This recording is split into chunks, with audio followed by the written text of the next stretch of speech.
Good afternoon, everyone. I'm Vickie from Privacy Culture. And I'm Steve Wright from Privacy Culture. Good afternoon. This is our inaugural live stream, Data Matters. So we're really excited to be able to talk to you this afternoon for the first time. And virtually.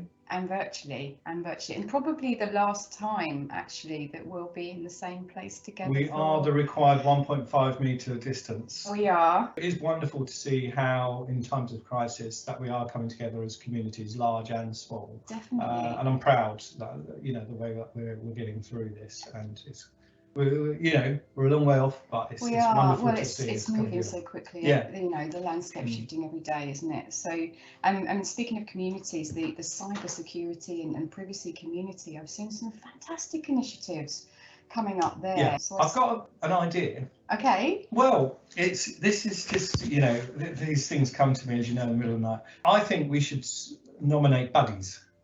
I think. Oh, to check on each other. Yeah, I like we that. should nominate a buddy. Yeah, I do and like that. You know, just check in with each other. Yeah. You know, share jokes about how kids are driving you mad.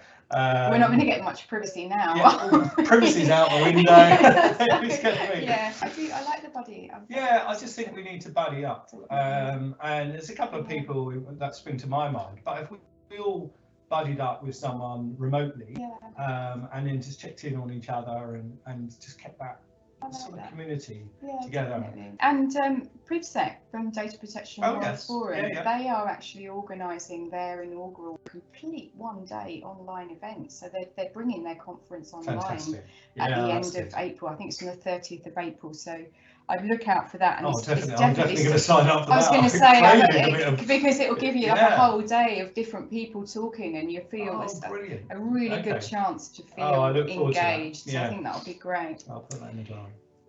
We're going to not hear about many cases of, you know, enforcement. But that's not to say that those organisations can still break or flout those laws. You know, they're there for a reason. You know, the GDPR and Data Protection Act is there to protect the privacy, the rights of individuals. I think that's the exact point that concerns me the most, really, is that while your back is turned, while businesses are focused on other things, then, you know, people can take advantage, criminals can take advantage. I think companies really should be prioritising looking at that end-to-end process, raising awareness amongst their employees of that reporting as soon as practically possible. It's hard to stay focused on business when the very question of your business is in jeopardy.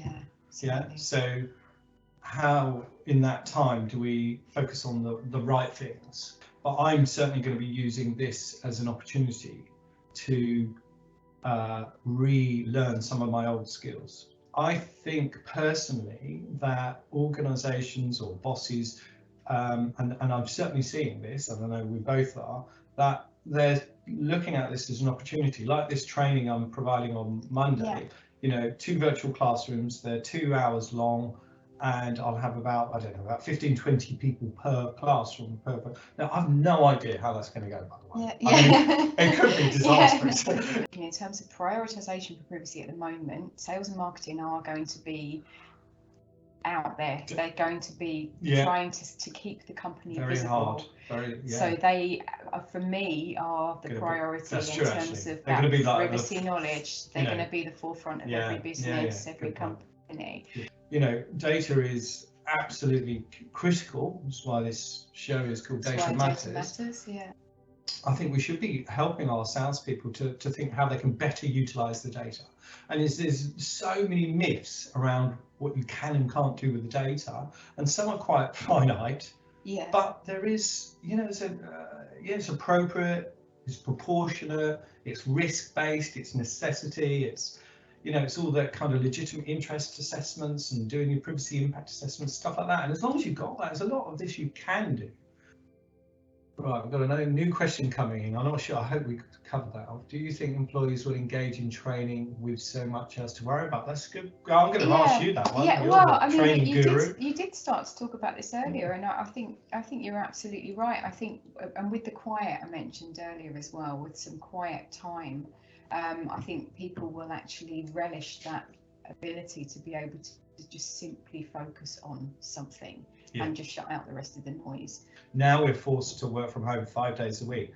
We've probably never looked at the router settings. Have you? Yeah, Have you? And when was the last time you logged in? Has anyone changed their default Wi-Fi password? If you haven't, we need to all do it. Exactly. Whilst maintaining connection, by the way. Yeah. That's the only thing. Don't lock yourself out. Don't lock yourself out. So yeah, maybe check with your business provider. I'm going to put this to our audience, because if you've got a course or you've got an idea of a course, please email us, write to us.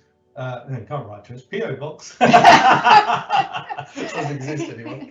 LinkedIn, or come back to me or Vic on LinkedIn. Yeah, absolutely. And let us know your ideas, because we'd be delighted to run with that. And there might be some courses that that we can offer to, and we can just put it on our platform and we can host it. Yeah, absolutely. So we're going to say thank you to everyone for joining us. We'll be back back around the fireside at 2 p.m. next Friday, but virtually. But virtual fireside. We'll be looking at each other, but there'll be a funny skinny line here between the two of us. But we will still be talking to you. Don't forget to follow Privacy Culture on LinkedIn for updates as well. And as Steve said, come to us with your ideas. What guidance do you need? What awareness do you need? What training do you need? Because as much as we hope that you'd love some virtual classrooms, we'd love to deliver them as well, wouldn't we? Well, it's all about community, and we are all in this together. So let's stick together. Let's help each other. Let's share the love. And support each other, retrain each other. If there's something that you can train me, if there's a pianist out there, I need your help. It's been a while, but let's share it. Let's take advantage of this, and join us next week. Maybe we can even have you presenting on our show as a guest, so we can interview you. There's so many ideas. Just running on. Come to us and let us know what it is that you need. We can have our own TV channel. Well, you never know. There's a challenge. Let's see what we can do in a week. Thank you so much for joining us, and have a safe weekend. Be safe, take care, and talk to you next week. Take care. Thank you.